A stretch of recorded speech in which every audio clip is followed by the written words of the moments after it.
You're listening to Inside Europe. I'm Kate Laycock in Germany. I'm really sorry. Would you just mind bearing with me for a moment? You see, I'm a bit stressed actually. I've received this summons from the editorial office, you see, and I'm not sure who issued it, but it does look quite official. So I better go check it out. Oh, I don't know. Apparently I've done something, or maybe not done something. It wasn't quite clear, to be honest. But I'm sure that I can find someone who can help. No, all the doors are shut. Maybe behind this door. Oh, that is one big insect in the corner there. And it's looking at me with really sad eyes. Hang on, this is all ringing a bell. A man comes from the country begging admittance to the law. But the god cannot admit him. Can he hope to enter at a later time? That is possible, says the god. The man tries to peer through the entrance. He had been taught that the law should be accessible to every man. Do not attempt to enter without my permission, says the god. I am very powerful, yet I am the least of all the gods. From hall to hall, door after door, each god is more powerful than the last. Oh, I get it. This must have to do with the Kafka centenary. On June 3rd, it will be 100 years since the death of Franz Kafka, one of the most influential writers in the German language, indeed in any language. And that is obviously something that the shadowy editorial office has decided we need to mark with a half-hour Kafka special. Actually, as you've probably guessed, there is no editorial office, and I am very excited about what is to come. To help me pick my way through the life, work and significance of an author who has been very much on my mind of late, I was joined a little earlier in the month by two very special guests ahead of the opening of a new exhibition at the Bodleianlibs in Oxford titled Kafka, Making of an Icon. I'll let them introduce themselves. Hello, I'm Carolyn Duttlinger. I'm a professor of German literature and culture at Oxford University and one of the co-directors of the Oxford Kafka Research Centre. I'm Richard Ovenden. I'm Bodlei's librarian, which means I'm the chief executive of the Bodleianlibs and also head of gardens, libraries and museums in the University of Oxford. I would love to begin by asking you both to share with me your first memories of your engagement with Kafka. Caroline, when was the first time that you picked up a piece of Kafka's writing? What can you tell me about that first encounter? Yeah, so I first read Kafka when I was probably about 17. My best friend, who was at a different school, was studying the Metamorphoses. And I read it and I was absolutely riveted. I'd just never read anything like this before. One morning, when Gregor Samsa woke from troubled dreams, he found himself transformed in his bed into a horrible vermin. He lay on his armour-like back, and if he lifted his head a little, he could see his brown belly, slightly domed and divided by arches into stiff sections. The bedding was hardly able to cover it and seemed ready to slide off any moment. His many legs, pitifully thin compared with the size of the rest of him, waved about helplessly as he looked. I think I was 17 as well, actually, and I think it was the public library in my small town which I was working my way through the shelves. And I read the Metamorphoses as well and was just, struck by how kind of weird it was, how kind of unusual and dark. And then I think I didn't read The Trial for a long time, but I did watch the Orson Welles film when I was at university. I noticed that your examining magistrate has just given some of you a secret sign.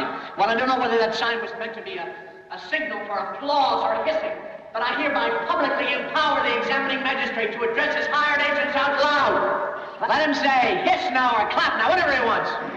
Can there be any doubt that behind my arrest A vast organization is at work. An establishment which contains a retinue of civil servants, officers, police, and others, perhaps even hangmen. And it was really then coming to Oxford and finding, when I arrived in 2003, that one of the collections that I was responsible as the keeper of special collections was the Kafka archive here. And we were in the throes of all sorts of negotiations and discussions around it with scholarly projects from rival German publishers, that the whole complexity and interest and fascination and kind of compelling cultural story, as well as the literature itself around Kafka, came really home to me. Well, this sounds like the perfect place for me to ask you about the archive, because it's not just any archive. The Bodleianlibs hold the majority of Franz Kafka's papers, and this is including significant first manuscripts. How did that come about? Well, the Kafka archive really, the story is so compelling and interesting. I mean, in my view, it escaped destruction perhaps 4 times. So Kafka himself destroyed part of his own papers while he was alive, but also gave instructions to Max Brod, his great friend and literary executor, to destroy his papers after he died. And Brod refused to do that, or disobeyed those instructions. And there are various kind of theories around why and what the justification for doing that was. But he did disobey those instructions. And then Brod fled Prague in 1939, on the cusp of the Nazi takeover. So that's number 2. Number 3 is being in Tel Aviv, where Max Brod fled, and during the various Arab-Israeli conflicts, the risk of them being destroyed as kind of collateral damage was real. And so they were moved to a Swiss bank account, or a bank vault rather than a bank account, sorry. And then it was from there that they moved to Oxford. And that process came about because of one of Kafka's family members, one of the nieces of Franz Kafka, who had survived the Holocaust, where most of the rest of his family had been murdered in the camps, had come to London. Her son had come to Oxford as an undergraduate and had a chance encounter with a great Oxford professor, which had then led to the transfer of the archive from Switzerland, from the bank vault in Switzerland to the Bodleian Library for, say, scholarly access. So both that kind of combination of safekeeping, but also ease of access for the scholarly work that the professor of German here wanted to embark on. And I think this exhibition that we are about to open, and which Carolyn has been one of the co-curators for, is to some extent a culmination of all of that lengthy period of movement of the archive, its preservation, but also the growing sense of Kafka as a world writer, and the libraries around the world which are fortunate enough to be stewards of the physical legacy of Kafka's work, to be part of a collaborative movement to share them with the world.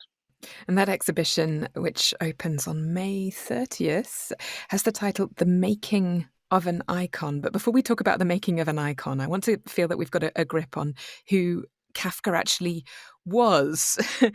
Caroline, can you give me a sort of a thumbnail sketch of Franz Kafka? Who was he? Right, so Kafka was born in 1883 in Prague to German-speaking Jewish parents. The parents were quite aspirational. They'd moved out of the ghetto. They set up their own business, which was a haberdashery shop. They were very upwardly mobile. They moved around several times during Kafka's childhood.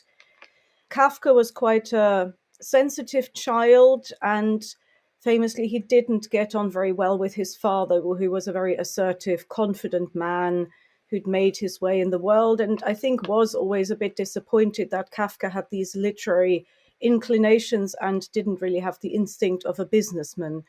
And so Kafka then goes to university in Prague. After school, he studies law. He gains a doctorate in law. And then after that, he becomes an insurance lawyer. So his first role is with an Italian insurance institute, and then his ongoing job is with the Workers' Accident Insurance Institute. So, in other words, Kafka's daytime job was an office job, and in his diaries and letters, he endlessly complains about the office and how he hates it. But it has to be said, by modern standards, he actually had quite a nice arrangement. So he started work at 8 a.m., but he was finished at 3. He'd then go home, take a nap, and then after the parents and his younger sisters, with whom he shared a flat, had gone to bed, he would start writing, and often wrote till about 2 in the morning. And so this was basically Kafka's life. He was an insurance lawyer by day and an author by night. Kafka had quite a difficult personal life, so the relationship with his father was difficult. He got engaged 3 times, but he never married. And then in 1917, in the middle of the First World War, he wasn't drafted because his occupation was on a reserved list. But in 1917, he then suffered a nocturnal hemorrhage and was diagnosed with tuberculosis a few months later. He took early retirement in the early 1920s, and then he died on the 3rd of June, 1924, just 1 month before his 41st birthday. And he's left us with a nerve that is so distinctive and surprising that it's left us with an adjective, Kafkaesque. What do you both understand? I'd love to put this question to both of you, because I suspect that it's a question that has a shifting answer. What do you understand by the word Kafkaesque? Caroline, maybe you could respond first.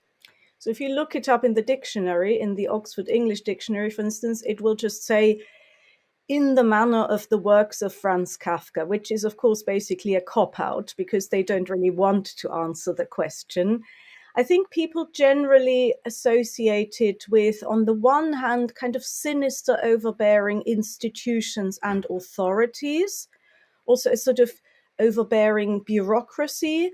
And on the other hand, maybe a sense that life suddenly takes a turn towards something more surreal or grotesque. So maybe that subtle sense of being alienated from the ordinary course of events. So I think it's both. It's both the theme of power and authority and like labyrinthine institutions, but it's also more of a feeling, maybe a mood that pervades Kafka's writings.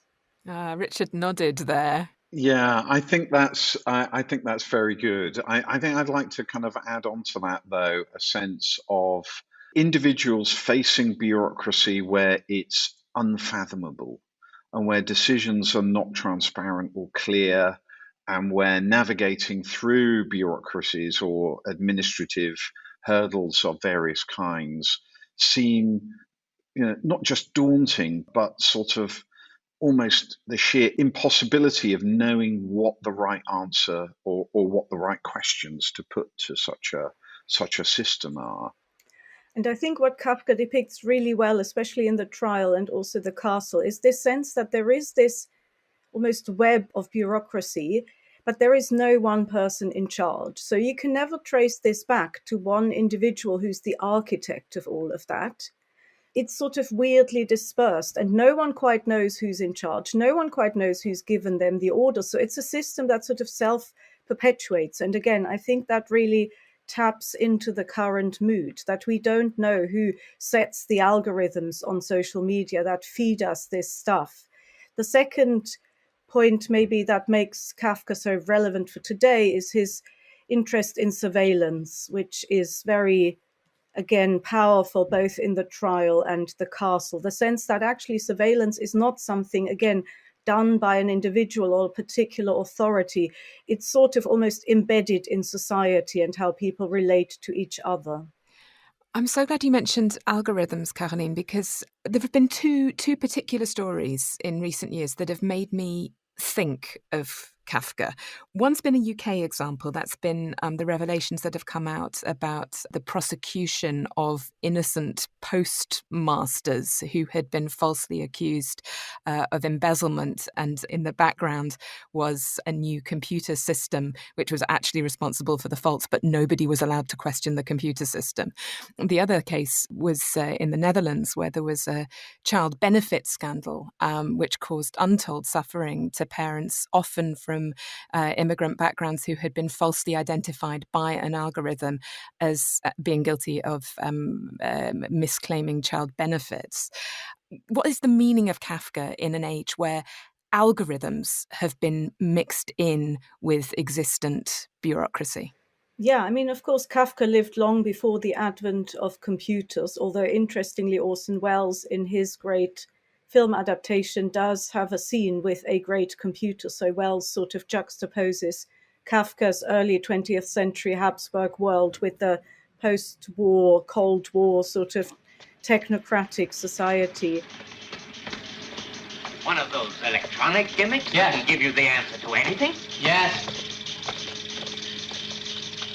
Well, what? You want to know about your case, don't you? Ask the machine.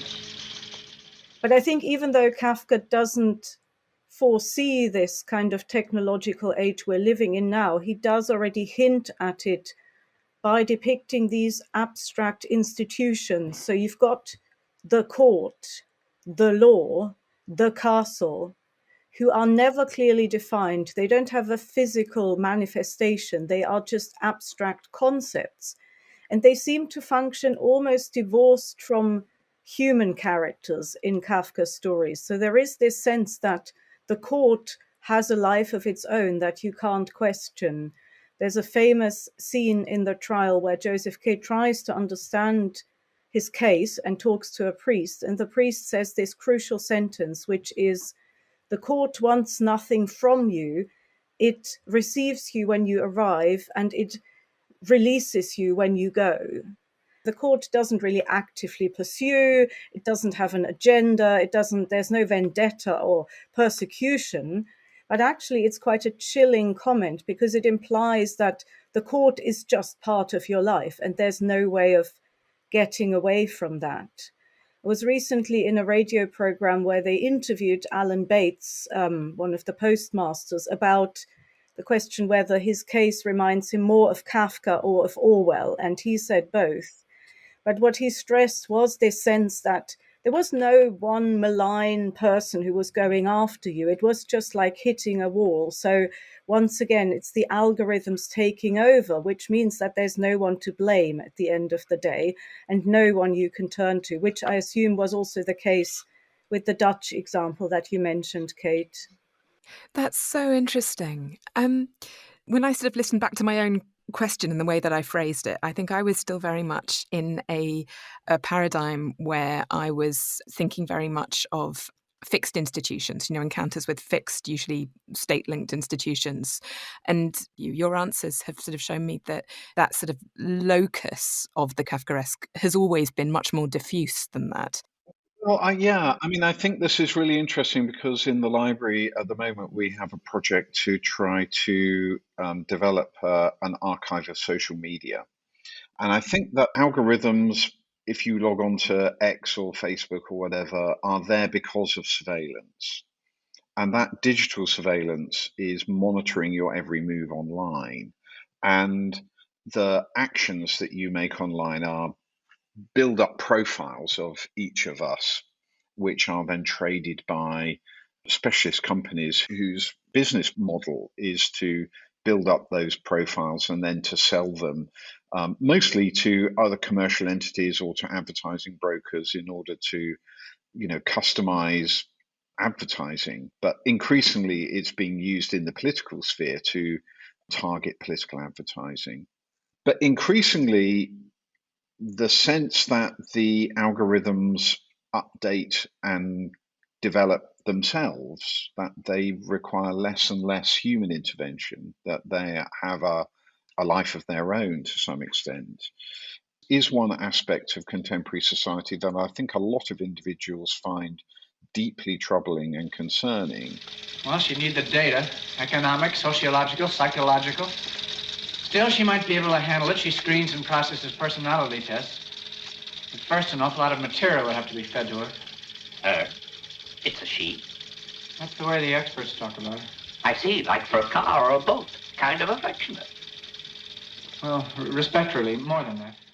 And I think what Kafka shows so nicely in his novels is how there are no fixed boundaries between institutions. And it's this sort of like spilling over of like authoritarian structures beyond just one individual institutional authority. So the way that, for instance, in the trial, every single person Kay meets turns out to be somehow connected to the court. The court invades his workspace. So this sense that boundaries are somehow no longer relevant, that you can no longer point to a particular like pathway, as Richard says, to like file a complaint. So in the trial, he tries to pursue those pathways. He goes to court, he gives an impassioned speech, he makes a complaint, but it never really leads anywhere. It sort of leads to other unintended consequences. So ultimately, what makes the court and the castle so powerful is how the characters, the protagonists, are shown to change their own behavior, anticipating what these institutions expect from them. So Joseph K. basically comes to accept that he is guilty and that he is the accused, so that by the final chapter, he's already awaiting his executioners dressed in his best suit, wearing new gloves. So it's that sort of insidious effect of the kind of mind games that these institutions play with us, where we think we are free to make choices and we are not. Well, unlike Kay, I have a guide. So, Caroline, I was wondering, maybe I could ask you as co-curator of this exhibition to just sort of imagine taking me by the hand and just leading me through the exhibition. Right. So as you come in, there will be a big panel which has a quote from one of Kafka's 2 letters that he wrote to Broad, instructing him to destroy all of his unpublished manuscripts. So this is basically the opening to the exhibition, this sense that this is a work that was not meant to survive, as Richard said earlier. The exhibition then takes you through Kafka's life in all its different facets. It starts with Prague, with his family life, with his very constricted living situation, which he found very difficult and claustrophobic. And then it shows how Kafka has this double identity as a writer and as a lawyer. So there is a case which has the manuscript of a short story called The Judgment, which was Kafka's breakthrough story, which he famously wrote in one single sitting over the course of one night, and which really marks the beginning of his mature work. So this is really an absolute landmark moment for Kafka. We've then got cases which talk about Kafka's rather neurotic relationship to his body and his health. So his obsession with various kind of lifestyle programs. He was a strict vegetarian. He did naked exercise by the window every single day, which he kept up for much of his life. And then we tell the story of his illness, the kind of medical history surrounding tuberculosis at the time, what sort of treatment Kafka would have undergone. And then the second half of the exhibition is really about fleshing out the title, which is Making of an Icon. So it's about Kafka's huge posthumous career as a world author. So one of the real centerpieces of the exhibition is Andy Warhol's portrait of Kafka, which was part of his portrait series about Jewish intellectuals. And this portrait will be displayed alongside various photographs of Kafka himself. So a lot of this will be about Kafka's image in popular culture. And then also it'll be about how Kafka has inspired authors, choreographers, visual artists, musicians, people working across the whole range of media who have taken up his ideas, his themes, his works, and turned them into something, made them their own. So in that sense, it's really about Kafka's global legacy today.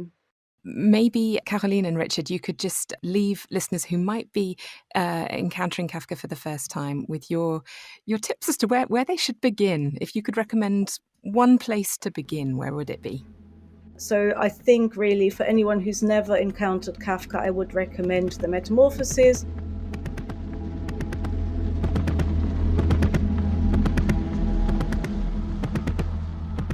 The chief clerk now raised his voice.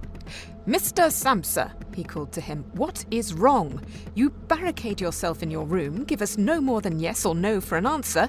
You are causing serious and unnecessary concern to your parents, and you fail, and I mentioned this just by the way, you fail to carry out your business duties in a way that is quite unheard of. I'm speaking here on behalf of your parents and of your employer, and really must request a clear and immediate explanation. I am astonished, quite astonished. I thought I knew you as a calm and sensible person, and now you seem to be showing off with peculiar whims."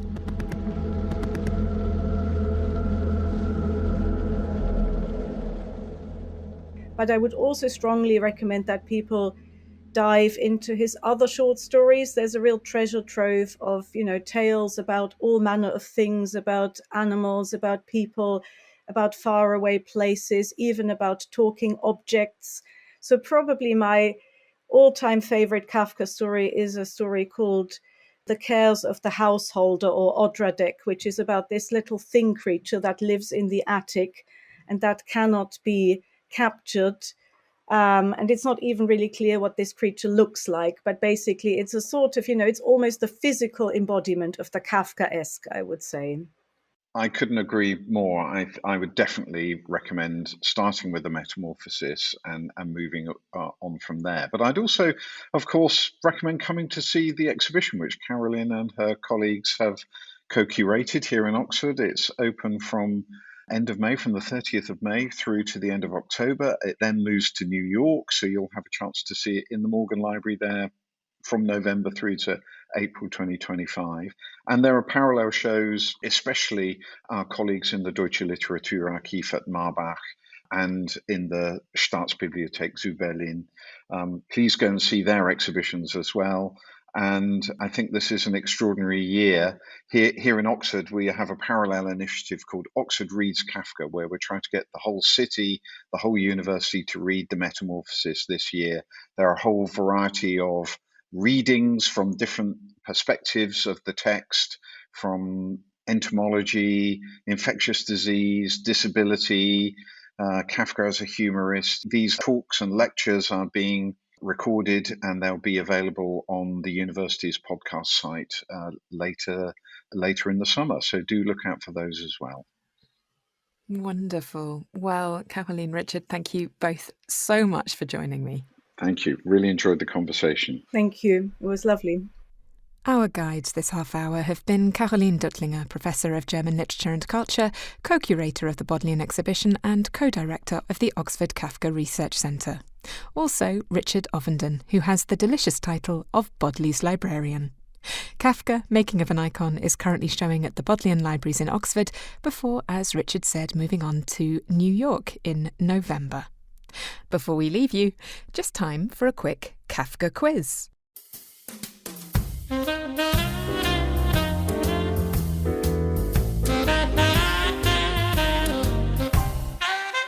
Test your Kafka. In the Metamorphosis, what does Gregor Samsa turn into? Is it a cockroach, a beetle, or an unspecified insect? Head on over to Spotify to take part in the poll.